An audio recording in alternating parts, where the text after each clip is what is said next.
આગામી 16 જુલાઈના રોજ અંકલેશ્વર શહેરમાં ભગવાન શ્રી જગન્નાથની ભવ્ય રથયાત્રા પરંપરાગત રૂટ પર નીકળનાર છે. આ રથયાત્રા શાંતિપૂર્ણ, કોમી એકતા અને ઉત્સાહભર્યા વાતાવરણમાં સંપન્ન થાય તે માટે અંકલેશ્વર શહેર એ ડિવિઝન પોલીસ મથક ખાતે એક મહત્વની શાંતિ સમિતિની બેઠક યોજાઈ હતી.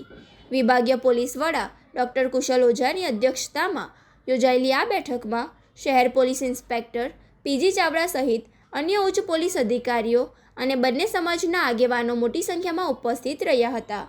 બેઠક દરમિયાન રથયાત્રાના રૂટ, કાયદો અને વ્યવસ્થા તેમજ ટ્રાફિક નિયમન અંગે વિસ્તૃત ચર્ચા કરવામાં આવી હતી. જગન્નાથ રથયાત્રા આયોજન સમિતિના સભ્યોએ પોલીસ પ્રશાસન અને ખાતરી આપી છે કે દર વર્ષની જેમ આ વર્ષે પણ રથયાત્રા નિર્ધારિત સમયે શરૂ કરવામાં આવશે અને નક્કી કરેલા સમય મર્યાદામાં જ ભક્તિભાવપૂર્વક પૂર્ણ કરી દેવામાં આવશે. બેઠકમાં હાજર રહેલા હિન્દુ અને મુસ્લિમ સમુદાયના અગ્રણીઓએ એક સૂરે જણાવ્યું હતું કે આ ધાર્મિક ઉત્સવને શાંતિપૂર્ણ અને ધાર્મિક એકતા સાથે ભવ્ય રીતે ઉજવવામાં આવશે. તહેવાર દરમિયાન શહેરમાં ભાઈચારો અને શાંતિ જળવાઈ રહે તે માટે તમામ આગેવાનોએ વહીવટીતંત્રને પૂર્ણ સહકાર આપવાની ખાતરી આપી છે.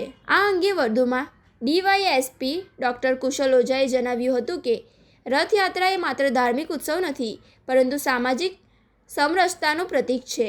પોલીસ તંત્ર દ્વારા સુરક્ષાના તમામ ચુસ્ત બંદોબસ્ત ગોઠવવામાં આવશે અને નાગરિકોના સહકારથી યાત્રા શાંતિપૂર્ણ રીતે સંપન્ન થશે. તારીખ 16 જુલાઈના રોજ અંકલેશ્વર શહેરમાં રથયાત્રાનો મહોત્સવ થવાનો છે અને રથયાત્રાનો કાર્યક્રમ થવા જનાર છે.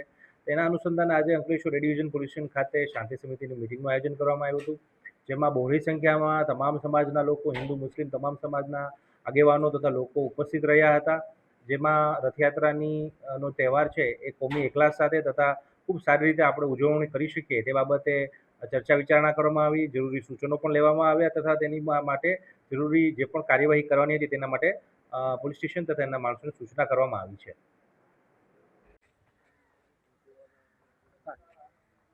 અષાઢ સુદ બીજ તારીખ 16ના શ્રી જગન્નાથજી રથયાત્રા નિમિત્તે આજ રોજ અંકલેશ્વર પોલીસ ખાતામાં શાંતિ સમિતિ અને આયોજકોની મિટિંગ રાખવામાં આવેલી હતી.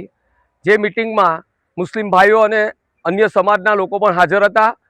પોલીસ વિભાગને અમે બાંહેધરી આપી છે કે શાંતિપૂર્વક અમારી રથયાત્રા સમય અંતર કરતાં પણ વહેલી પહોંચશે.